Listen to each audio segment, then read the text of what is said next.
ஒரு நாள் நைஸா உள்ள போய் ஆண்டவர் ஐயா நல்லா இருக்கீங்களான்னு அவர்கிட்ட கேட்டுக்கிட்டு இருக்கும்போது இதயத்தில் ஏசப்பா அந்த இடத்த தாங்கப்பா சொல்லிட்டு வெளியே வந்துட்டோம். இடத்த வாங்கிட்டோம். கை தட்டி ஒரு அல்ல நல்லா தட்டுங்க. ஹல்லேலூயா. இடம் வாங்கி ஜிம்ல உள்ளவங்க மிஷினரிக்காக சொன்னேன்ல, அட்வான்ஸாக கொடுத்துருக்குறேன், அந்த இடத்த கொடுக்குறேன்னு சொல்லிட்டு போயிட்டு நேராக போயிட்டு அந்த இடத்த எப்படி ஒரு மாதம் ஆனோன்னு கேட்டார் அவர், what did you do the money? அப்புறம் சொன்னேன், I gave the money as an advance for a bigger land.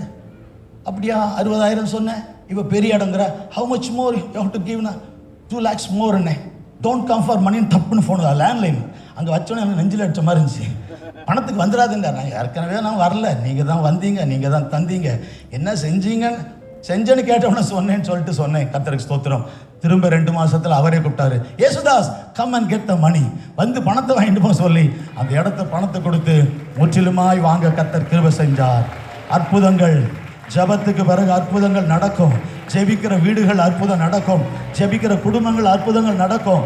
ஜெபிக்கிறவர்களுக்கு அற்புதங்களை ஆண்டவர் தருவார். நம்புறீங்களா? நல்லா கைத்தட்டி சொல்லுங்க.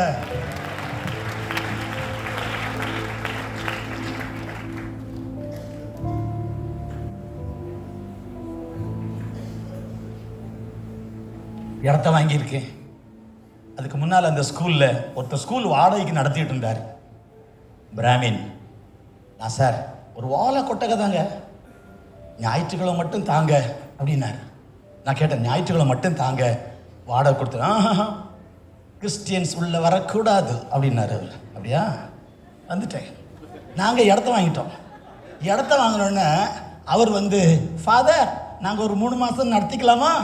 நடத்திக்கோங்க, நீங்கள் நடத்திக்கோங்க. இப்போ நாங்கள் தொழிலாளி இல்லை, நாங்கள் முதலாளி. நீங்கள் தொழிலாளி, நாங்கள் முதலாளி.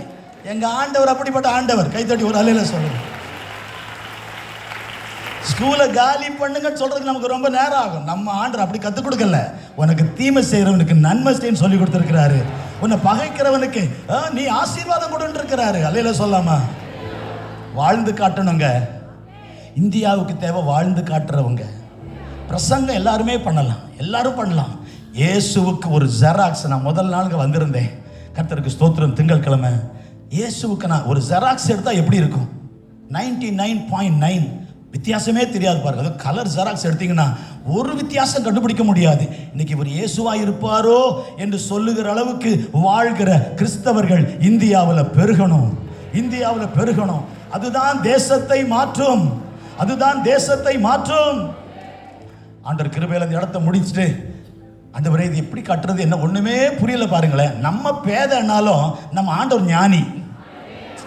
நம்ம அறிவில்லாட்டாலும் அவர் அறிவுள்ளவர். நமக்கு ஒன்றும் தெரியாட்டாலும் அவருக்கு எல்லாம் தெரியும். அவரை நம்பி தானே கதையை ஓட்டுறோம். இல்லைல்ல சொல்லுங்க. எப்போ எனக்கு தெரியும்னு ஆரம்பிச்சோமோ சிக்கல் தான். அவர் இருக்காருங்க, பார்த்துக்குவாருங்க. வாழ்க்கையில எந்த காரியம் புரியாட்டாலும், எந்த குழப்பமான காரியம் வந்தாலும் அவர் இருக்கிறாருங்க, பார்த்துக்குவாருங்க. அவர் இருக்கிறாருங்க. வலது கையை வைத்து சொல்லுங்க, அவர் இருக்கிறாருங்க, பார்த்துக்குவாருங்க. அவர் இருக்கிறாருங்க, அப்பா இருக்கிறாரு. ஒரு வெள்ளிக்கிழமை சாயந்தரம் வந்தார் செல்வராஜ். இங்கே ஏதோ ஜபம் நடக்குதாமே ஸ்டேட் பேங்க் பக்கத்தில். நான் அதில் வெளியே நிற்கிறேன். ஆமாம், என்ன? என் மனைவிக்கு பிசாசு போராட்டம். அவங்க பேர் என்ன? செல்வராணி. பொருத்தம் நல்லா இருக்கு. செல்வராஜும் செல்வராணியும், ராஜாவும் ராணிக்கும் பேய் பிடிச்சிருக்கு. அந்த சவுலுக்கு பிடிச்ச மாதிரி. ஜபம் பண்ணி வீழா, அதுக்கு தானே இருக்கிறோம், வாங்க அப்படின்னு. அந்த அடுத்த நாள் சனிக்கிழமை வந்தா ஜெபம் பண்ணா பிசாசு ஓடிட்டு. என்ன வேலை செய்கிறீங்கன்னு கேட்டேன். கொத்தனாருன்னா. எப்போ அவரை தான்ப்பா தேடிட்டு இருக்கேன். இடத்த வாங்கிட்டு கொத்தனாருக்கு எங்கே போகணும் தெரியாமல் இருக்கிறேன். கொத்தனாரையும் கொண்டு வருவார், சித்தாளையும் கத்தர் கொண்டு வருவார், பெரிய ஆளையும் கொண்டு வருவார், என்ஜினியரையும் கொண்டு வருவார். கையை தட்டுங்களா எல்லாரும். ஹல்லேலூயா. இஸ்ரவேல் ஜனங்கள் இந்த ஜபத்துக்காக ஜெபம் பண்ணிட்டே இருந்தோம். இது நல்ல ஒரு அருமையான ஒரு திட்டத்தை ஆண்டு தந்தார். 100 மணி நேர ஜபம், மிகுந்த ஒரு ஆசீர்வாதம். அதனால் நான் தினமும் ஒவ்வொரு நாளும் கொஞ்ச நேரமாக வரணுன்ட்டு வந்தேன். அந்த வசனத்தை ஒரு வசன வாசிக்கும் கர்த்தர் ஒரு வசனம் தந்தார். நேற்றுக்கு அதை பற்றி நான் கொஞ்சம் சொல்லிட்டு இருந்தேன். வாசிக்கிறீங்களா? வாசிக்கலாமா?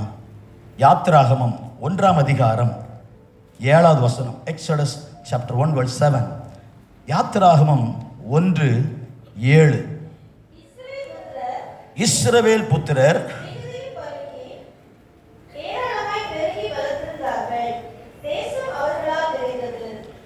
தேசம் அவர்களால் நிறைந்தது. அதுதான் இந்த 100 மணி நேர ஜபத்தின் முடிவில் கர்த்தர் நமக்கு கொடுக்கிற வாக்குத்தத்தம். தேசம் அவர்களால் நிறைந்தது. யாரால் நிறைந்தது? தேவனுடைய பிள்ளைகளால, இஸ்ரவேல் ஜனங்களால. இஸ்ரவேல் ஜனங்களால தேசம் நிறைந்திருந்தது. இன்னைக்கு நீங்களும் நானும் ஆவிக்குரிய இஸ்ரவேலர்கள். இந்த ஜபத்திற்கு பிறகு ஒரு பெரிய பெருக்கத்தை ஆண்டவர் தந்து நம்முடைய தேசம் 6,30,000 கிராமங்கள் கொண்ட தேசத்தில் ஆலயம் இல்லாத கிராமமே இல்லை என்கிற ஒரு நாள் வரப்போகுது. ஜப குழு இல்லாத தெருவே இல்லைங்கிற ஒரு நாள் வரப்போகுது. இயேசுவை தெரியாதவங்க எவரும் இல்லைங்கிற நாள் வரப்போகிறது. தேசம் நம்மால் நிரம்ப போகிறது. தேசம் அவர்களால் நிறைந்திருந்தது. ஹல்லேலூயா, கர்த்தருக்கு ஸ்தோத்திரம். இந்த கதை நமக்கு தெரியும். யோசேப்பின் காலத்தில் 70 பேராய் உள்ளே போனார்கள். 70 பேராய் உள்ளே எகிப்துக்குள்ள போனாங்க. ஒரு கர்ப்ப பையில ஒரு குழந்தை 10 மாதம் வளருவது போல சுமார் 400 வருடங்கள் அவர்கள் அங்கே பெருகினார்கள். அது கூட வாக்குத்தத்தம் தான், தற்செயலாய் நடந்ததல்ல. அவர்களுக்கு வந்த அந்த உபத்திரவம் தற்செயலாய் நடந்ததல்ல. ஆதியாகமம் 15ஆம் அதிகாரத்தில் ஆண்டவர் ஆபிரகாமுக்கு சொன்னார், உன் சந்ததியார் தங்களுடையதல்லாத அந்நிய தேசத்தில் 400 வருடம் அவர்கள் உபத்திரவப்படுவார்கள். அதற்கு பிறகு நான் அவர்களை அங்கிருந்து வெள்ளியோடும் பொன்னோடும் புறப்பட பண்ணுவேன் என்று 400 வருஷத்துக்கு முன்னாலேயே கர்த்தர் சொன்னதை ஆண்டவர் நிறைவேற்றினார். ஒரு அல்லேலூயா சொல்றீங்களா? ஒன்று தெரியுமா, என் ஆண்டவர் சொன்னா எத்தனை வருஷம் ஆனாலும் செய்து முடிப்பார். ஆபிரகாமுக்கு சொன்னார், ஆபிரகாம் இல்ல, ஆபிரகாம் ஈசாக்குக்கு சொல்லியிருப்பார். இப்ப ஈசாக்கும் இல்ல, ஈசாக்கு யாக்கோபுக்கு சொல்லியிருப்பார். யாக்கோபும் இல்ல, யாக்கோபு யோசேப்புக்கு சொல்லியிருப்பார். யோசேப்பும் இல்ல, இவங்க ஒருத்தருமே இல்ல. ஆனாலும் சொன்னதை கர்த்தர் நிறைவேற்றினார். மோசே காலத்தில் நடக்கிறது. கர்த்தர் ஒன்றை சொன்னால் சோர்ந்து போகாதீங்க. நடக்கல நடக்கல நடக்கல 2025 நடக்கல நினைக்காதீங்க. 2026 வந்து நடக்கல, ஜனவரி நடக்கல, பிப்ரவரி நடக்கல, இந்த மார்ச் மாதத்துல இந்த நாள் வரை நடக்கல நினைக்கிறீங்களா? கண்டிப்பா நடக்கும். 400 வருடங்கள் பொறுத்து கர்த்தர் சொன்னது நிறைவேறுமானால் உங்க வாழ்க்கையில, என் வாழ்க்கையில எத்தனை ஆண்டுகளானாலும் தேவன் செய்து முடிப்பா.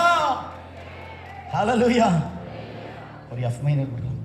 ஆண்டவர் செய்து முடிப்பா. விசுவாசிக்கிறீங்களா? ஆமா சொல்லுங்க. அற்புதம் உங்க வாயில தான் இருக்கு. ஆமா, நாவின் அதிகாரத்தில் தான் ஜீவனும் மரணமும் இருக்கு. என்ன அர்த்தம்? வாழ்வும் சாவும் வாயில தான் இருக்கு. ஆமேன்னு சொன்னா நடக்கும். சில ஆட்கள் ஆமேன்னு சொல்ல மாட்டாங்க, சொல்லிக்கிட்டே இருப்போம் ஆம்பாங்க. அந்த அவனு எழுதவே முடியாது. தமிழில் ஒரு வார்த்தை மாதிரி பேசுகிறோம். அது எப்படி நானும் ட்ரை பண்ண எப்படி எழுதுறது? எழுத ஊ எழுதுடா. ஐயோ, அதில் இருக்க பாருங்க பெரிய ஆபத்து. ஒரு நாள் பிரசங்க ஆண்டிங்க தொலைஞ்சிக்காத அல்லேலூயா சொல்லாமா? சொல்லுங்க ஹல்லேலூயா. நீ செய்ய நினைத்தது தடைப்படாது, எனக்காக யாவையும் செய்யும் தேவனே. 2 கரங்களை உயர்த்தி வேளைக்காக காத்திருக்க பொறுமையை எனக்கு தந்தருளும். கரங்களை தட்டி பாடலாமா? நீ செய்ய நினைத்தது தடைப்படாது,